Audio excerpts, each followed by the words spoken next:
Halo, kembali lagi di Ruang Zaki.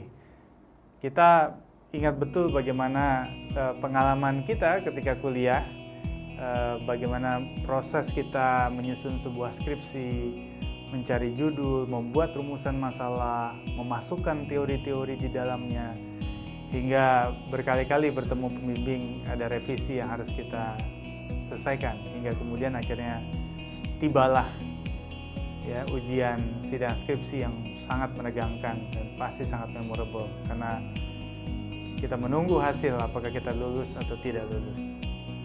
Nah, apakah romantisme itu akan kemudian hilang karena pemerintah melalui Mas Nadiem Makarim sudah memberikan instruksi penghapusan skripsi, tesis maupun disertasi dalam konteks nasional, tetapi kemudian lagi-lagi diserahkan kepada masing-masing kampus untuk membuat kebijakan dengan otonomi mereka, apakah tetap mempertahankan proses kelulusan dengan skripsi, tesis, dan disertasi atau kemudian mengganti dengan proyek-proyek yang lain.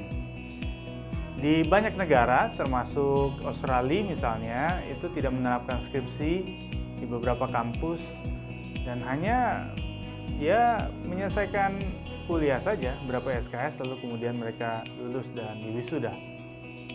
Tetapi ada juga misalnya di beberapa kampus itu menggunakan model project. Atau bahkan misalnya di kampus-kampus Indonesia itu merubahnya dengan jurnal. Sebenarnya ini adalah persoalan bagaimana kita ingin memaknai sebuah tanda dari sebuah kelulusan. Karena sebenarnya setiap kebijakan itu pasti punya message, punya nilai-nilai, punya pesan yang penting. Seseorang untuk kemudian punya kemampuan berpikir yang kritis, kemampuan melakukan problem solving misalnya, kemampuan menulis karya ilmiah dan lain sebagainya, itu pasti selalu punya metode-metode yang berbeda. Apalagi ketika kita kemudian melihat perkembangan zaman yang ada.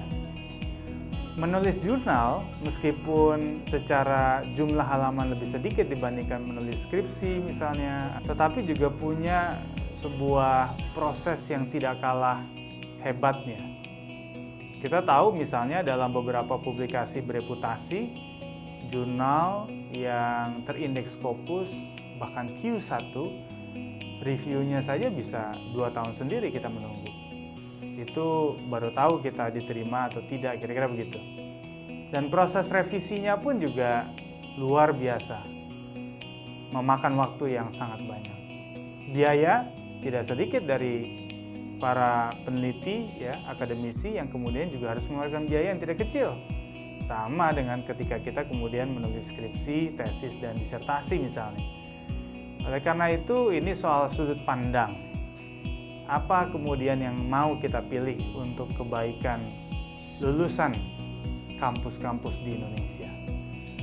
Tentu saja setiap kampus yang terpisah dari geografis yang begitu berbeda, punya karakteristik yang berbeda, dan tahu visi besar yang ingin dilahirkan dari kampus itu, sehingga kemudian Mas Nadiem ingin memberikan kemerdekaan. Itulah makna dari kampus merdeka. Kemerdekaan. Kira-kira mana yang lebih cocok? Oleh karena itu, kira-kira kalian termasuk kelompok yang pro tetap ada skripsi atau justru jangan-jangan kontra ketika ada skripsi di kampus kalian? Karena buat kalian mungkin skripsi ini adalah momok, Karena kalau buat saya sebenarnya membuat skripsi itu melatih, untuk kita bagaimana caranya seni bertemu dengan calon mertua. Karena kalau bertemu dengan dosen pembimbing skripsi saja udah nggak sanggup nyalinya, baru direvisi pertemuan pertama saja langsung tumbang, apalagi kalau ketemu calon mertua yang ketika di pertemuan pertama sudah menanyakan, "Nak, kamu kerja di mana? Nak, sudah punya rumah atau belum?" Jadi kuat-kuatlah kita untuk menghadapi setiap kebijakan tentang kelulusan kita di kampus. Sampai ketemu lagi di Ruang Zaki berikutnya.